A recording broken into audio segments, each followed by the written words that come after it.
Lazima ufuatiliwe, lazima utukanwe, lazima uzalilishwe, lazima upigwe masingi. Ukishabweka tu, shughuli yako imefanyaje? Siwezi kuzungumzia mimi kama isingekuwa ile ada. Mama alishindwa kuigawanyisha mara mbili. Nilishakuwa mlinzi, nikikwambia mimi nilikuwa nabeba spika za Twanga Pepeta, nikikwambia mimi nilikuwa mfanyakazi wa ndani, napika nini kwa mshikaji, napika, unaweza kuamini? Kwa hiyo mimi siku nimezaliwa tu big superstar. Umejikuta Nyerere alewa mpaka agalagala. Sasa huyo Nyerere Selemani au Sungwanga huyo. Tunataka tujue, ukitazama nyuma, ni tukio gani lililokuwa mwanzo wa safari ya Steve Nyerere tunayemjua hii leo? Matukio ni mengi sana, mengine yanabaki kama kumbukumbu, na mengine yanabaki kwenye diary, na mengine matukio yetu yanatufundisha jinsi gani ya kuishi, kwa sababu sio kila tukio unaweza ukalichukua kama mstari wa mbele. Yako mazuri, yapo na mabaya, na matukio yote yanayotokea kwako ni fundisho. Mengine yanakufundisha, yanakuweka uwe strong.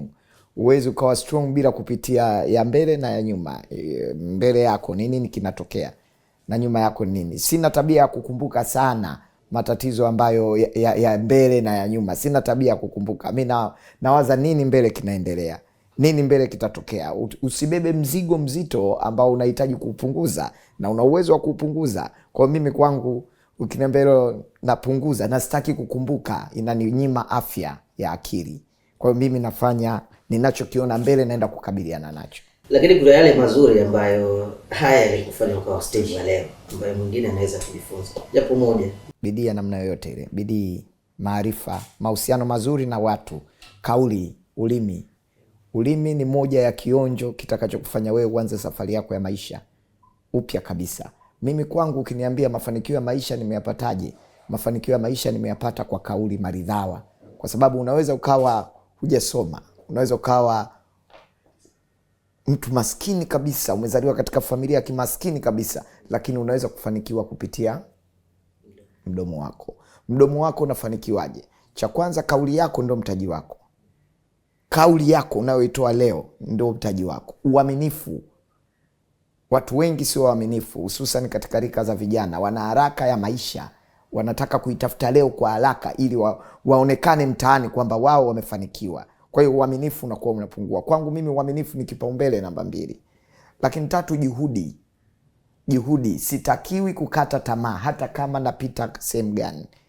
Watu wengi wamekata tamaa kwa sababu wanaamini kuna watu, ukishaanza kuwa unasikitika, kuna watu wananifuatilia, kuna watu haitaki kuweka hivyo. Lazima ufuatiliwe, lazima utukanwe, lazima uzalilishwe, lazima upigwe masingi, ili mradi tu usione kesho yako. Kwa hiyo mimi, hata wale ambao wananilostisha ni watu ambao wananitakia mema kwenye maisha yangu. Kwa hiyo sitakiwi kuionyesha ile sura ya kukata tamaa. Kwa hiyo mtaji mkubwa kwa watu wanaotaka kuniangalia mimi leo, never give up. Amka, twende. Usimwangalie adui anakufanyia nini. Kitendo cha kumwangalia adui, au usiangalie kauli ya mbwa mwitu wanavyobweka nyuma. Usigeuke. Kazi ya mbwa mwitu ni kubweka. Umeelewa brother? Ukishabweka tu, shughuli yako imefanyaje? Usiangalie nyuma. Kwa hiyo mimi najivunia mdomo, kauli yangu, unyenyekevu kipaumbele, maarifa kipaumbele, juhudi kipaumbele. Sitaki muonekano ule wa kusema kwamba na gari zuri. Hayo ni matokeo ya nini? Na nyumba najenga. Hayo ni matokeo ya nini? Mdomo mzuri kwa jamii iliyokuzunguka. Kama usingekuwa kwenye sanaa, unadhani ungekuwa ukifanya kazi gani sasa? Hayo ni matakwa ya Mwenyezi Mungu. Siwezi kuzungumzia mimi kama isingekuwa, kwa sababu kila mtu ameandikiwa kitabu chake cha historia ya maisha yake. Mwenyezi Mungu ndo anayepanga kwamba wewe kikomo chako ni ulinzi, wewe kikomo chako askari, wewe kikomo chako kuwa star, wewe kikomo chako kuwa mtangazaji, wewe kikomo chako kuwa mwanahabari nguri, wewe kikomo chako. Unapoanza ni kama mchicha tu. Unapoanza kuna muda ukimwagia ni mbolea ndio itakufanya ule mchicha ustawi. Ukiula utakula, umekula chakula chenye kuongeza afya njema. Kwa hiyo nataka nikwambie tu kwamba mimi siangalii kwamba ningekuwa. Hiyo ningekuwa anayepanga ni Mungu. Kuna watu wametamani ningekuwa, wameishia katikati, wametangulia mbele ya haki. Kwa hiyo mimi ningekuwa no. Mimi natakiwa ni struggle. Pale ninapo struggle ndio naendelea kuandika kitabu kizuri cha maisha yangu. Changamoto gani ambayo ilikufundisha somo kubwa kuliko mafanikio yote uliyowahi kuyapata? Ni changamoto ambayo ya watu tu, kwa sababu watu ndo wanaokupa changamoto. Changamoto ya watu tu. Ukiwa na hofu ya Mwenyezi Mungu huna changamoto yoyote, lakini watu waliokuzunguka, na wewe ni shahidi, yawezekana vijana wengi tunavutana nyuma, meshani ya shoti nyingi, watu wengi hawataka kuiona kesho yako ikiwa nzuri, lakini changamoto kubwa ni watu ambao wamekuzunguka, alafu wewe unawaamini kwamba hawa ni ndugu zangu, hawa unaikata naye kuni ndo unayota naye moto, hawa ni fahari yangu. Vijana wengi hawako riri kwenye urafiki, na ndio maana huwa kila siku nasema hakuna kazi ngumu duniani kama urafiki. Urafiki ni kazi ngumu. Mimi changamoto kubwa nilokutana nayo ni kuwaamini watu ambao sio watu sahihi, ambao wengi wamekuja kunifanya daraja, wakipita wananishughulikia, hawarudi nyuma, sio msaada. Kiwango nilichofika mimi sio cha kulalamika, hela ya kula, mafuta ya gari, sio cha kulalamika. Sehemu niliyofika mimi ambayo Mungu amenipa utukufu wake ni sehemu ya kujivunia, na wenzangu nao wajivunie kupitia mimi. La hasha. Muonekano au kuvaa vizuri, wanasema usmati ufisha nini? Umaskini. Tunavaa vizuri ili mradi tu tuonekane kwenye jamii kwamba hatupitii magumu, lakini yawezekana yule anayebeba kokoto na mimi kitu hiki kimoja, lakini tunatofautishwa na mavazi. Mavazi yanatofautisha. Huyu kavaa bukta, mimi nimevaa suruali na moka, lakini tunayoyapitia ndani ya mioyo yetu tunajua sisi. Tuzungumzie mafanikio ama matokeo ya hizo juhudi ambazo umezisema. Ni lini ulitambua kwanza kwa sasa nimekuwa mtu maarufu kweli? Unapozaliwa tu wewe ni maarufu. Yaani kipindi wewe umezaliwa na mamako wewe ni maarufu, kwa sababu watakuja wajomba zako, watakuja maanko, watakuja majirani, watakuja jamani kazaliwa huyo nani Mohamed, mtoto kaitwa Mohamed huyo, Mohamed kazaliwa. Wale watu wanaokuja wanataka kuja kumuona mtu maarufu ambaye ni mtoto. Umeelewa? Kwa hiyo mimi siku nimezaliwa tu big superstar. Haimaanishi ukubwani. Inamaanisha pindi mama yangu aliponizaa na watu waliokuja kuniona walikuja kumuona mtoto maarufu. Na mtoto maarufu, mtoto yoyote anayezaliwa, wajomba watakuja, maanko watakuja, jamani Mwajuma kajifungua. Mtoto tukamwangalia, mtoto gani wa kike? Mungu amweke jamani, Mungu ampe baraka. Ndio maana ya umaarufu. Umeshaelewa? Umaarufu mwingine wa kidunia ni mkubwa, unaweza ukawa, lakini ni mambo ya kidunia tu. Sifa ya kwanza ya superstar ni kuzaliwa. Star yoyote anazaliwa. Na ndio maana leo tuna marais. Wangezaliwa wale, wangepewa pale, kungekuwa kuna kisehemu kwenye paja kinaambiwa huyu atakuwa rais. Hivi unategemea ingekuwaje kwenye hizo familia? Kwao zingeyumba sana, zingemjali sana yule mtoto. Lakini Mungu ana siri kubwa. Na ndio maana kuna mambo mawili brother nataka nikueleze.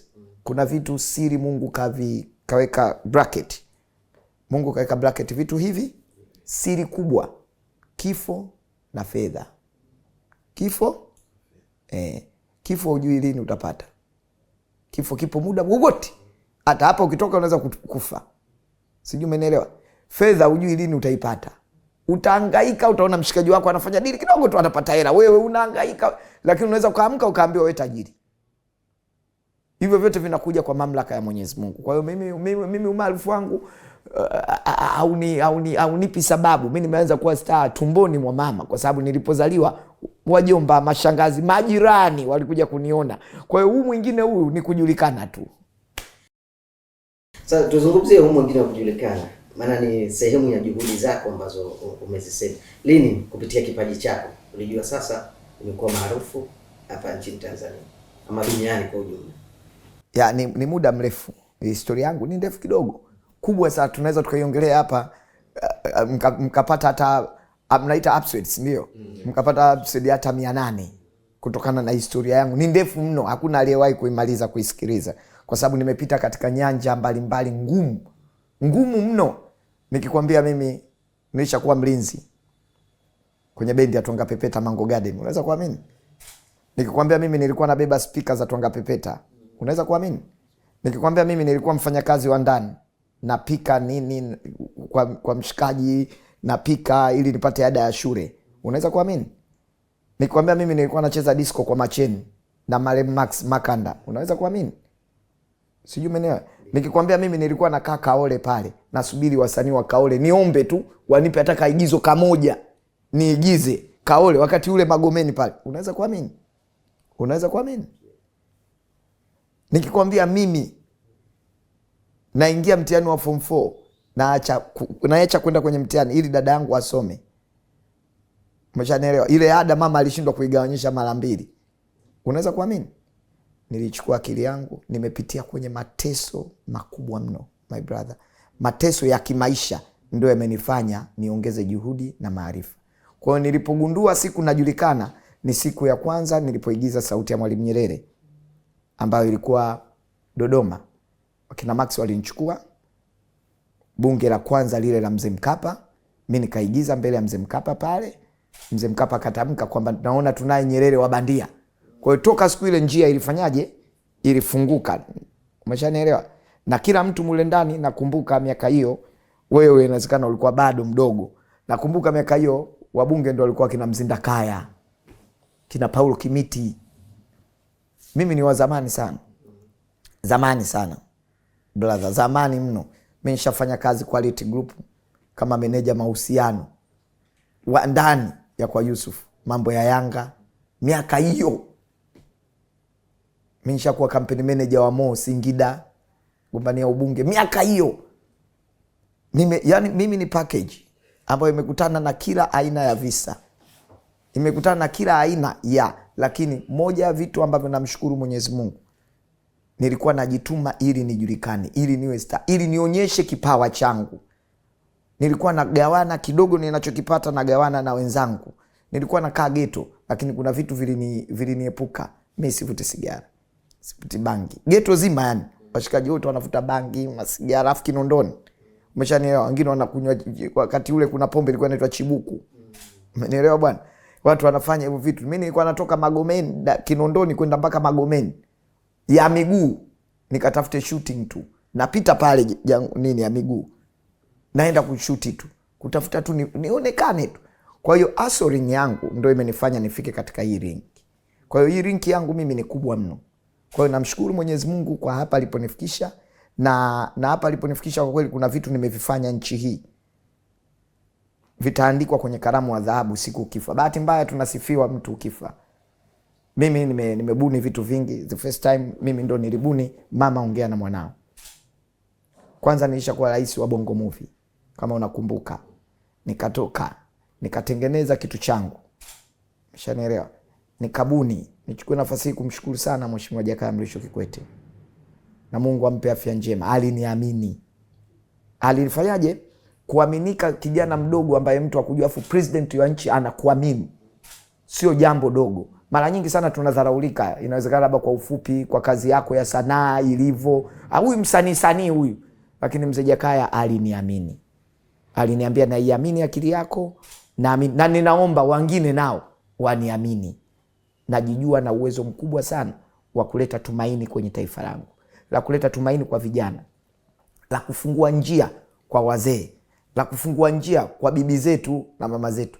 Akili ikisambaa inajenga maarifa. Maarifa yakisambaa tunajenga uchumi uliosimama kwa maslahi ya taifa letu. Tuzungumzie jina lako la Steve Nyerere. Ulijuaje sasa naweza kuikopi ama kuiiga sauti ya Mwalimu Nyerere kama ilivyo, na watu wakaamini kama hapa anayezungumza ni Mwalimu Nyerere? Uliwezaje au ulijuaje kama mimi ninaweza kuwa na kipaji hichi? Tulikuwa tumepanga, mimi na mama yangu na dada yangu, katika nyumba ambayo nimezaliwa. Wapangaji ilikuwa ina vyumba kama 8 au 9. Sasa pindi Mwalimu Nyerere alipokuwa amefariki, mwenye nyumba ambaye ni bibi yangu, Mwenyezi Mungu amweke mahali pema, naye ametangulia mbele ya haki. Sasa mimi nikaona usiku ule wakiwa wametulia ile ni nini, mimi mwenda kama napiga kelele, naigiza Mwalimu Nyerere. Bibi anasema, jamani mnaweka hiyo kanda ya Nyerere. Sasa sio Nyerere huyo, mjukuu wako huyo, Steve huyo. Baada ya siku kadhaa nikawa naigiza Nyerere, nikafanya kazi kwenye magari ya promotion. Kampuni moja ya zamani sana ilikuwa inaitwa Dunia Inc. Mnaenda, project zake zilikuwa mnaenda mtaani hivi, mnasambaza product hiyo, unaweka wakina marehemu chochola. Walikuwa tunaweka pale, kuna marehemu mmoja alikuwa anacheza ile chocholi, alikuwa anakatika. Sasa mimi kazi yangu ilikuwa moja. Watu wakiona nini nahitaji ile bidhaa kama Mwalimu Nyerere, mwaka sio nani, nunueni Nescafe. Nescafe kwa kahawa, sio nani. Tunafanya hivyo. Watu wanapiga kelele, yani mayowe. Tunamtaka Nyerere, tunamtaka Nyerere. Sijui umenielewa. Kwa hiyo nikawa ile struggle yake ikawa inaenda nikawa mkubwa. Kwa hiyo nilikuwa na mimi niseme najivunia kuitwa Steve Nyerere. Kwa nini? Cha kwanza, kuna kizazi ambacho kinaweza, huyu ni baba wa taifa, lakini lazima tukumbushwe kwamba kuna mtu ambaye amejenga history katika taifa hili, na huyu si mwingine ni Mwalimu Julius Kambarage Nyerere. Watoto wengi wanaozaliwa karne hii hawamjui Mwalimu Nyerere, wanamsikia na hawamfuatilia historia yake, lakini wanaweza kumjua Steve Nyerere, na wakimtafuta Steve Nyerere wakisema Steve Nyerere nani, ambaye huyu anamuigizaga baba wa taifa, tayari umekuwa umempa message yule mtoto kwamba kuna baba wa taifa alikuwepo kwenye hii nchi. Kwa hiyo mimi huwa napenda kwamba kuna watu wanajifunza kupitia mimi. Huwa napenda kuna watu, yawezekana kuna makosa madogo ya kibinadamu kama vijana ambayo yapo, siwezi kuyakataa, lakini kiukweli kabisa najivunia matokeo ya kuitwa Steve Nyerere, na jamii ya Watanzania na Watanzania kwa ujumla kupokea. Hata leo ukiniambia kwamba usitumie jina Steve Nyerere, ni kazi sana. Utakuwa tu umeenda baharini na maji, na kati unaenda kuchota maji, na kati kule kuna maji. Ni kazi sana, kwa sababu ipo tayari kinywani mwa Watanzania. Huwezi kuitoa hiyo. Inaweza kufikia wakati hata ninapokuwa kwenye family hivi, ukisema Steven Mengele, mtu anahamaki. Huyu Steve Nyerere bwana. Sasa hiyo inakuwa inanijenga na imenipa heshima. Na heshima iliyonipa ni kwenye jamii ya Tanzania, lakini na serikalini vile vile. Nisisahau.